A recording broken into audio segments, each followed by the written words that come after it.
Al-Quran, kitab suci umat Islam, tidak hanya berisi petunjuk spiritual dan moral, tetapi juga menyimpan isyarat-isyarat mendalam tentang alam semesta.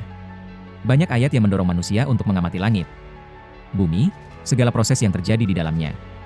Perintah untuk merenungkan penciptaan langit dan bumi adalah undangan terbuka bagi akal manusia untuk melakukan eksplorasi penelitian. Penggunaan akal dan hati nurani secara bersamaan adalah jalan untuk mendekatkan diri kepada Sang Pencipta. Alam raya ini adalah buku terbuka yang menceritakan kebesaran dan keagungannya. Salah satu isyarat kosmologi yang menakjubkan adalah deskripsi awal mula alam semesta. Al-Quran menyatakan bahwa langit, bumi pada mulanya bersatu padu, kemudian dipisahkan. Konsep ini memiliki resonansi yang kuat dengan teori ilmiah modern tentang Big Bang atau ledakan besar awal alam semesta. Fakta bahwa alam semesta terus mengembang juga telah diisyaratkan. Penemuan-penemuan seperti latar belakang, gelombang mikrokosmik dan pergeseran merah pada galaksi semakin mengukuhkan bahwa alam semesta memiliki awal, berkembang dari satu titik singularitas. Ini menunjukkan bahwa petunjuk dalam kitab suci kita tidak bertentangan logika sains, melainkan mengajak kita untuk berpikir lebih dalam. Tidak hanya tentang awal mula, Al-Quran juga berbicara tentang keseimbangan dan hukum yang sangat presisi di alam semesta. Ayat-ayat tentang orbit matahari dan bulan, perhitungan yang teliti, serta langit yang dipenuhi dengan jalan-jalan orbit, mencerminkan keteraturan kosmik yang mutlak.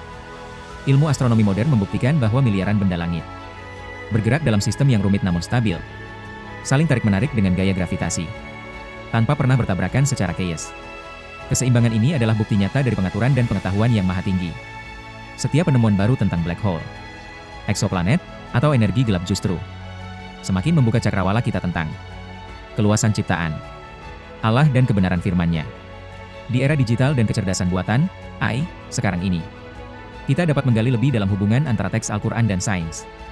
Dengan analisis big data, peneliti dapat memetakan kata-kata, pola, dan struktur dalam Al-Quran untuk melihat korelasi dan konsistensi internalnya.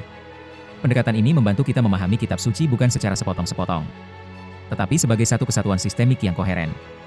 Namun, penting diingat bahwa Al-Quran adalah petunjuk hidup, bukan buku kode sains semata. Tujuannya adalah membimbing manusia kepada kebenaran mutlak dan moralitas. Sains adalah alat untuk memahami bagaimana alam bekerja, sedangkan Al-Quran memberi jawaban atas mengapa dan untuk apa alam diciptakan. Menyelami sains dalam Al-Quran pada akhirnya harus membawa kita pada dua penguatan, sekaligus penguatan iman dan penguatan ilmu pengetahuan. Iman tanpa dasar ilmu yang baik dapat menjadi rapuh, sementara ilmu tanpa panduan iman dapat kehilangan arah dan etika.